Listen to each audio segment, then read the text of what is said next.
Dinas Tenaga Kerja dan Mobilitas Penduduk Aceh melalui bidang pengawasan ketenagakerjaan menggelar pembukaan kegiatan upgrading pegawai pengawas ketenagakerjaan, Rabu tanggal 18 Mei tahun 2022 di Hotel Rasa Mala, Banda Aceh.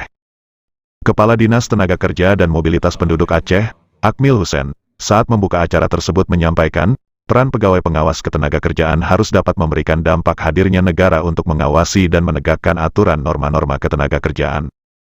Dengan terlaksananya pengawasan ketenagakerjaan secara optimal, efektif dan efisien diharapkan dapat meningkatkan iklim usaha yang baik dan harmonis, sehingga dapat meningkatkan pertumbuhan ekonomi, produktivitas dan investasi. Dengan memperhatikan tanggung jawab besar ini sangatlah diharapkan pengawas ketenagakerjaan memiliki kompetensi dan pola pikir untuk terus beradaptasi dan berkembang mengikuti perubahan tersebut, katanya.